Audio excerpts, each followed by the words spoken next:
Yeah, hey everybody. Thanks for tuning in. We're here with Cody Gibson, UFC Bantamweight, fighting November 2nd in Edmonton, Canada, against Chad and Helliger. So, how's it going, Cody?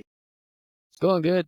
Just I got what's today? Thursday, so I got 3 days left of hard training and then it's just about making weight and feeling good. Obvious question, right? How are you feeling going into the fight? I'm feeling good. I had to do this training camp or I did this training camp at home. Last one I did in Las Vegas.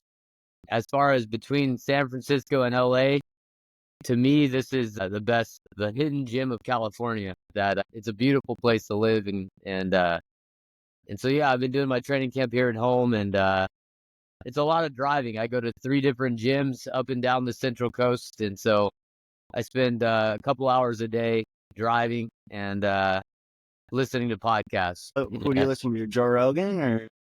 No, if I listen to Rogan, I'll just listen to clips, like, that I'm interested in, little clips, but I don't really have, like I don't listen to a 3-hour podcast with this guy, unless it's one that's really intriguing. I listen to a couple different people.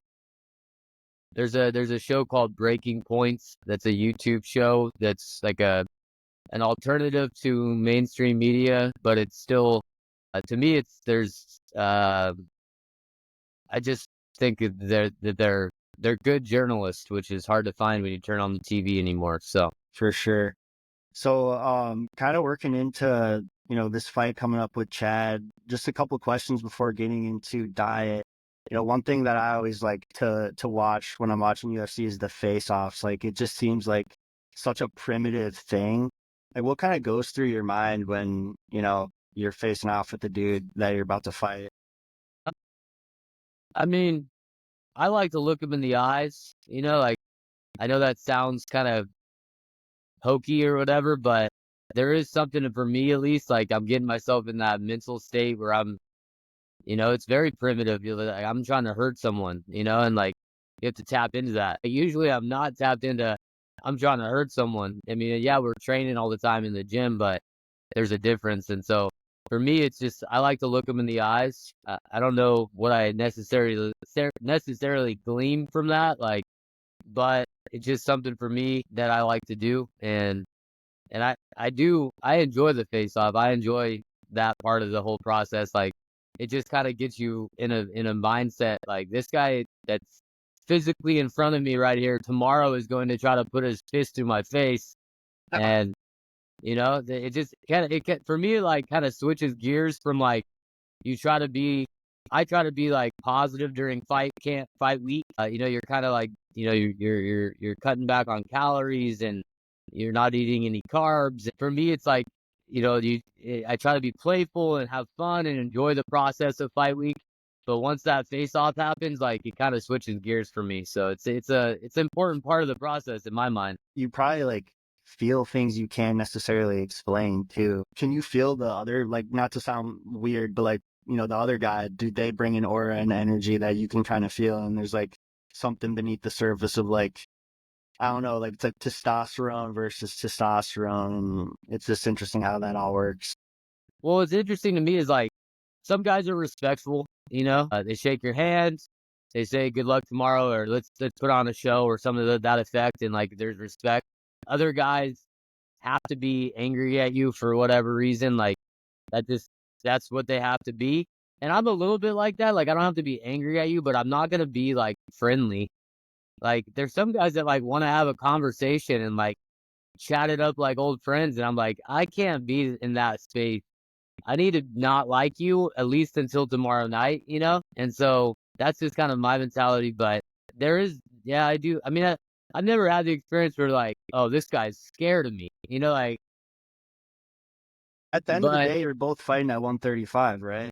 yeah, yeah, So what is there to be afraid of? And yeah. with Chad and Helliger too, to be honest with you, my mom is Canadian, my dad's American, Iowa, and whatnot. So is there like some pride, a little pride going into this? Because I know Chad's from Canada, you're United States, like just a little fun rivalry, or is that not cross your mind? I mean, I don't feel like when I fought in Brazil, I fought a Brazilian in Brazil years ago, Oh, sure. and and I felt I felt like a desire to bring the American flag with me and like carry it. I don't really have that same desire going to Canada. I don't know. Like I Yeah, just don't. There's just like I don't know. Canadians are an extension of America in a lot of ways. yeah, Like true. there's not that much difference.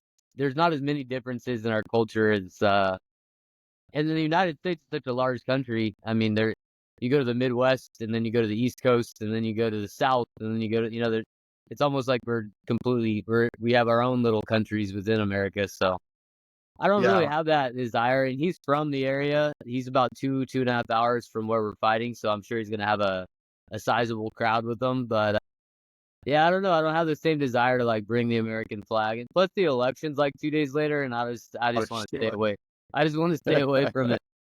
Dude, respect, man. Yeah, I feel that. But yeah, good luck with that. So I guess kind of like transitioning into nutrition, you mentioned cutting carbs. I think you said calorie counting, like the fight of the week. How much weight do you cut coming in the like recent weeks leading up? Like, do you fight around what you train at, or is there like a big discrepancy there? I try to cut less than 10 pounds of water. That's kind of always my goal. If I can get down to 8 pounds or that's ideal. 7, 8 pounds would be great. If I could get to 44, 43 naturally with just like diet and exercise. And Yeah. then, every pound is important. So I try to be within the most I'm comfortable cutting is 10 pounds of water. And even then it gets dicey those last couple pounds. Yeah, I So bet. so right today I was 148 and a half. So I'm 12 and a half over, but I haven't cut out carbs yet. Um, the only thing I really cut out so far is creatine. Like that's the only thing that's off my menu. Yeah, well, creatine's like a water retention, isn't it? So if you've been Yeah, they taking that, recommend you get rid of it like 10 to 12 days. I cut like a week and a half before the fight. I stop it, but I haven't cut carbs yet. I won't start cutting carbs until next week. is that a So traditional strategy, or because I know you said if you asked me so and so years ago, the answer might be different. Like there has been a little bit of a trend with carbs, but also I know like weightlifters and wrestlers are probably ahead of the game in that aspect. Like how long have you been doing that for? so I really haven't. I didn't start really getting heavy into nutrition and the nutritional side of things until probably the last 2 years.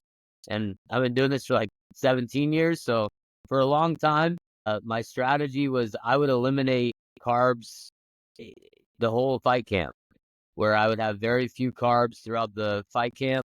I would increase my fats and have steady levels of protein, but so I ate a lot of things like almonds and avocados and salads and chicken but I just would just about completely eliminate carbs with the exception of maybe some fruit or a little bit in the Greek yogurt, but not like I wouldn't have any carb heavy things. And I always made weight that way, and so I just felt like that was the strategy that worked for me.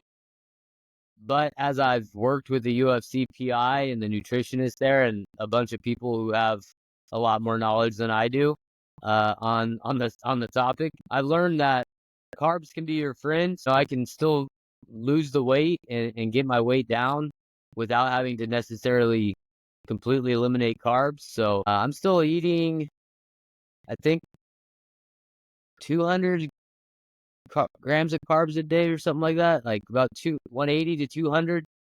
I think You is said they where I'm like at right now. 700, 800 calories. I don't, that wouldn't be too much, on the thing. Is that how much do you when you're outside a fight camp and a little bit longer before? How do you eat twice that, or how much do you how many carbs do you eat outside of that? I mean, I would say more because I eat things, I still don't eat a lot of grain, especially here in America. Like, I feel like bread is made differently. Like, you talk to people that go to, like, I went to Italy for a week and I lost weight eating pasta every day. And I'm like, No way. but in the United States, like, our bread, it's hard to avoid, like, some of the stuff they put in our food. So I still more or less avoid really like wheaty, grainy carbs, but I eat oatmeal, I eat protein pancakes, different like, a lot of fruit. Fruit's one of my main things for like energy. But I have noticed since I started eating carbs during fight camp, I have noticed a significant increase in my energy levels going into workouts, and I feel like I could push harder in my workouts, and that's really the goal. Is like I don't want to be going into workouts like kind of feeling weak and sluggish, and then not be able to have the output that I need to have to be successful. For me, it's been a game changer just including carbs in my training regimen. Yeah. As far as energy outside of camp, I mean, me and my wife eat pretty clean year round. Like, of course, like I like a cheese steak here and there. Hey, man. For the most part, we eat pretty clean, but I definitely don't. I definitely probably eat more carbs outside of fight camp than during. Cody, what is a typical, let's say outside of fight camp, what does a typical day of eating look like for you? How many meals do you eat, and when do you eat what? I eat a protein. I have a protein shake with carbs with frozen berries in the morning. That's always kind of my first thing I eat. I'm not much of a breakfast guy. So, I'm never very hungry in the morning, so it just gives me some energy.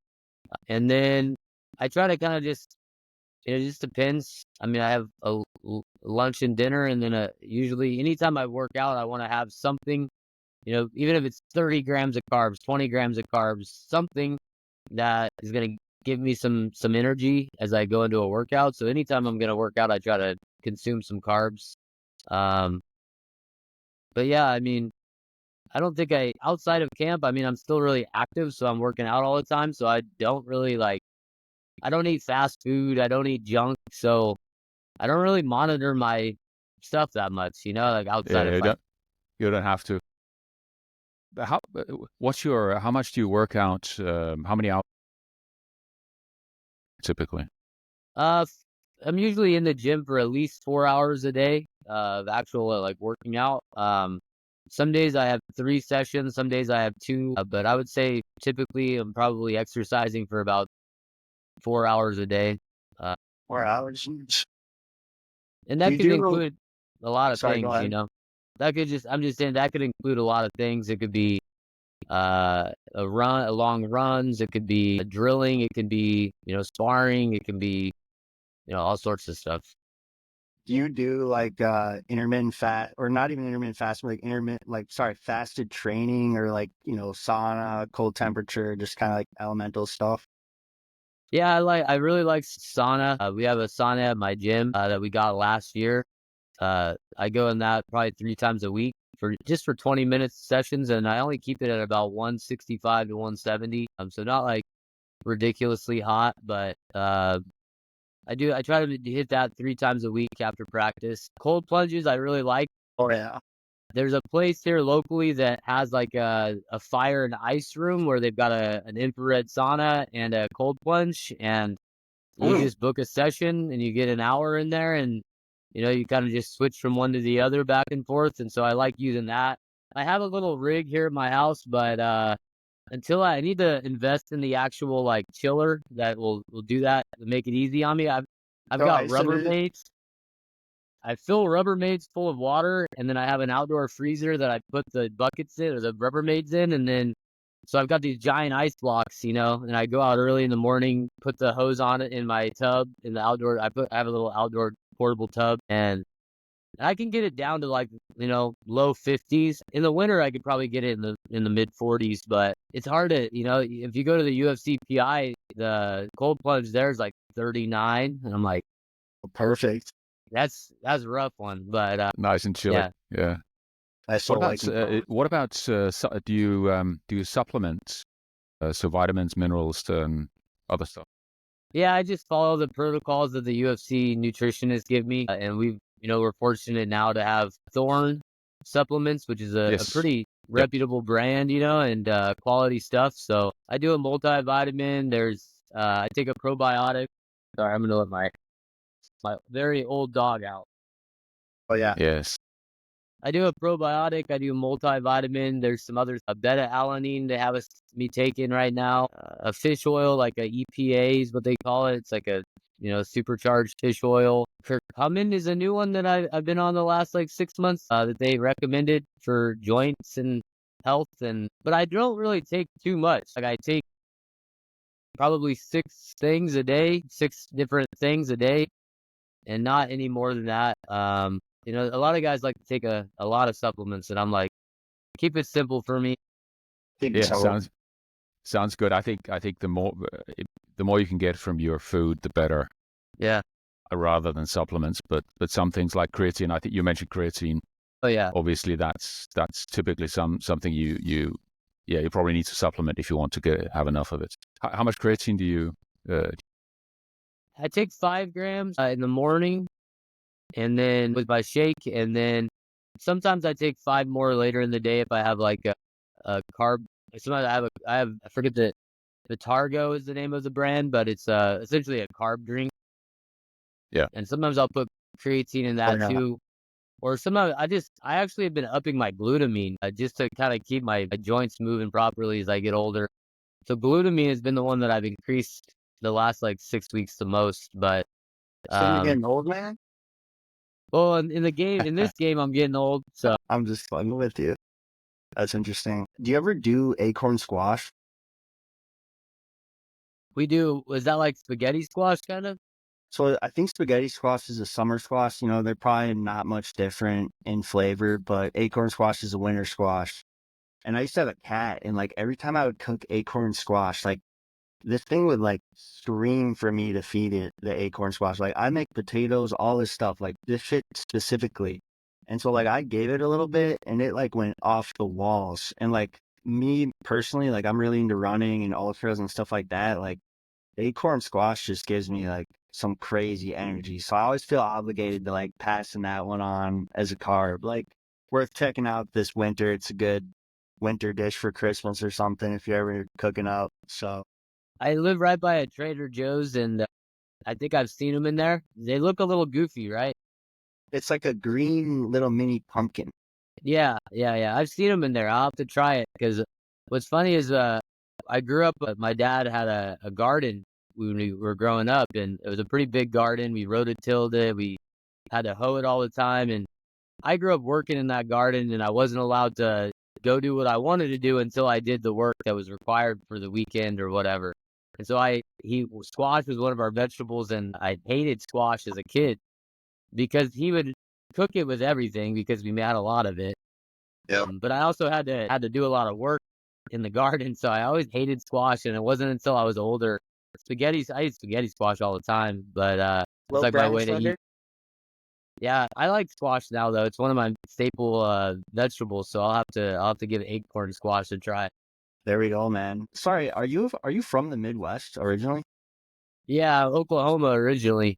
Okay, I Yeah. thought I saw that. Dope, cool. Okay, that makes a lot of sense. Because I'm from Minnesota, and like you know, there's like personalities by Midwest, West Side, shit like that. So cool, dude. Cool. Yeah, Klaus, you Co- got any questions? Yeah, I wanted to ask you, you have a nickname, the Renegade. What's why do they call you the Renegade? So that dates back to 2006. I went to junior college out of high school and wrestled for a school called Bakersfield Junior College, and our mascot was the Renegades. And so that's where it Right. originated Yeah. from. But then when I transferred to the 4 year to continue school and wrestling, my best friend on the team, my teammate, knew where I came from. He knew that the school I came from was the Renegades, and so he started calling me a renegade because I've always had like do it my own way, off the beaten path. Like I moved out when I was 17 and thought I knew everything and I didn't need any help, and I did. I mean, I've lived on my own since I was 17, but I struggled, and like I look back on it and like, from 17 to 20, had you maybe not been so rebellious and thinking you can handle everything on your own and you didn't need your folks to help out or to, maybe you would have had an easier time. Maybe.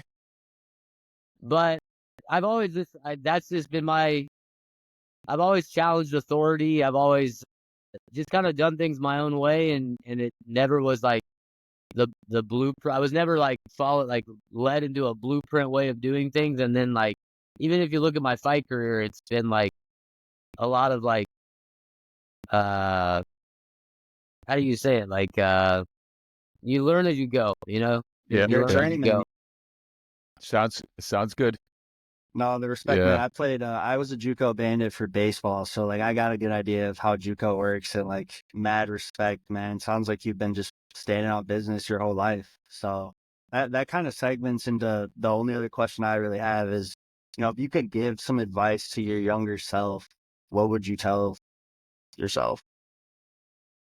And I think to enjoy the process a little bit more, not take it as serious, you know, uh, to realize that everyone's living their life and nobody really cares. So Like nobody really cares. Yeah, they're gonna support you. Oh, he's got a fight coming up. Let's try to remember to tune into that. Like a acquaintance or friend or something, like a loose friend, acquaintance type person. But at the end of the day, like they don't really care. And so I think of fighters and anyone in sports in general, we put a lot of pressure on ourselves to succeed and we're always worried. I mean, fighting is one of the most you really put yourself out there. You're Yeah. literally in the Public. essentially underwear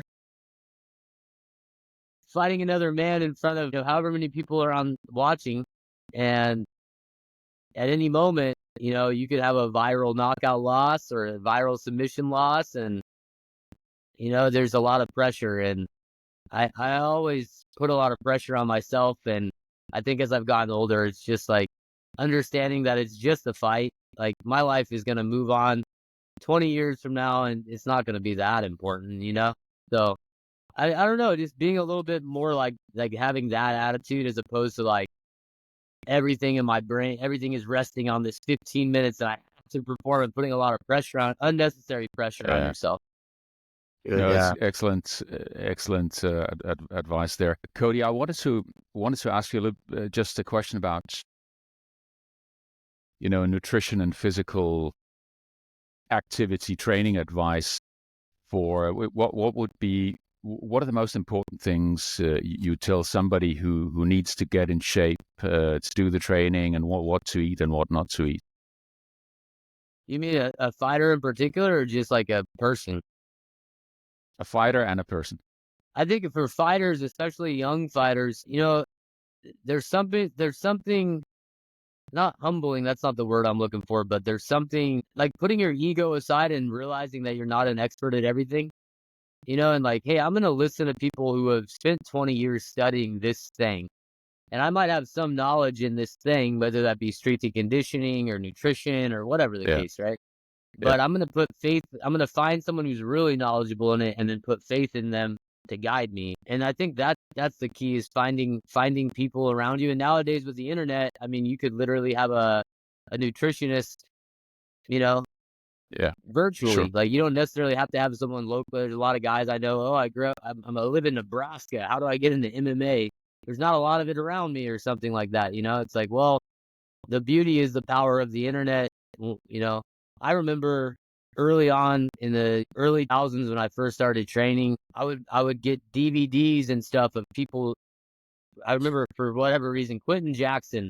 There was like a DVD I had of him doing a strength and conditioning workout with like chains and like hitting the sled and like hitting the sadly, tires and I just remember like just watching it and then just saying, okay, I'm gonna just mimic this. I'm just gonna do exactly what he did. That was the reason I tell you that story is because that was the era back then. Like that was the information I had, and like looking at it today where I can jump online and watch a jiu-jitsu seminar and learn everything I need to know about, you know, I don't know, X guard or something like that, or spider guard or something. And I could learn a ton of stuff just from the comfort of my home. So I think that if I was a young fighter, as far as the nutritional side of it goes, is like find someone who's knowledgeable.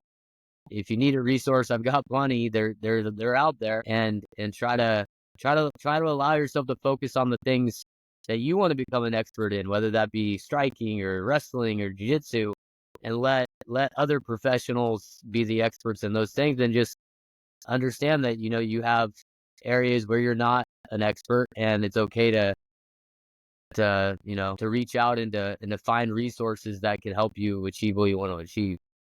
Yeah. I think Excellent I think advice. we would call that bro scientists. Like when I look at the hard scientists and the bro scientists, like I would say I'm a bro scientist, and it's like look at something, you don't need to study to justify it. Like you got fucking Rampage Jackson or whatever doing something savage, just fucking go do some savage shit, dude.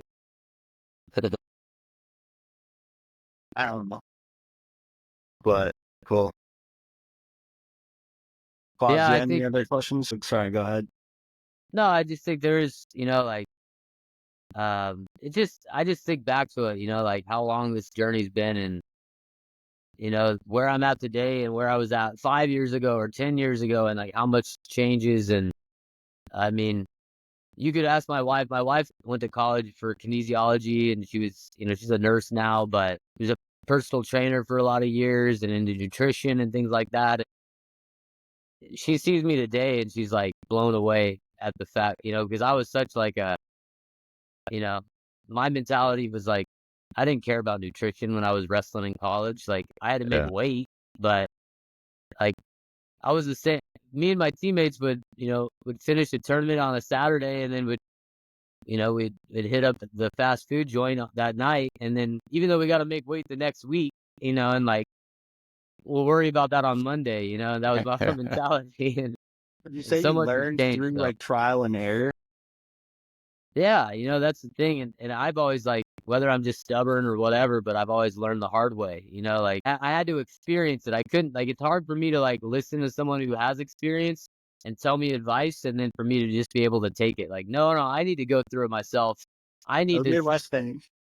I need to fall Yeah. down and do it and make those mistakes. And then I'll learn from it. And so I'm trying to become less like that so I don't have to do that so much. But definitely when I was younger, it was like I didn't listen to anyone. I thought I knew what I was doing, and it just, yeah, a lot's changed over the years in a positive way. Nice, man. Yeah, Right. experience helps sometimes, doesn't it? Yeah, Oh, Yeah, very, very, very nice to talk to you, Cody, and interesting story. We're definitely going to watch the fight. I've been watching your as many fight videos as I could in the last days with you and various other fighters, and I'm getting hard into MMA now. oh, nice. Well, good. Yeah, Yeah, I like it. I always like boxing, and but I think MMA is, yeah, that's definitely for me too. yeah, I'm it's excited to really watch this shit, man. yeah. I know fighters who don't watch a lot. Like they'll be like, I don't watch fight. Like I don't know who the top guys are because I don't really watch it. And I'm like, I bet my wife thinks I was like that a little bit more because I'm like, I watch fights all day. Anytime in my house, there's fights on in the background somewhere. Yeah, dude, I do the same thing. Like recently single dude is like 8 months and I'll just watch like early prelim all the way, like fall asleep for a couple fights, you wake up, you're like, oh shit. Like, so yeah. Yeah, yeah. I love watching it. To me, it's just an art. Like it's a beautiful thing. Good technique and a good fight, and going from whether it's the technical aspect that you're enjoying watching or it's the grittiness of it. Either way, there's always something that I try to, and I just enjoy it. So I love the sport. Yeah, and it's Yeah. there's endless variation. Even Mhm. though you think it's kind of it's a limited and simple situation, but endless variation and personal styles and everything. Yeah, it's enjoyable. I think then for those of us who are not fighting, what we enjoy is kind of, you know, we get rid of some of our adrenaline by living ourselves into the situation. So yeah, it's That's a nice. much safer way to go about it. Yeah, I was watching one of your interviews where you said that I think you'd been in Brazil and you could hardly walk. They put you in a wheelchair or something. I was thinking, oh my God, Yeah, Sorry about that. tough stuff. it was a 16-hour flight home, and I could not walk. So yeah, Yeah, Yeah, dude.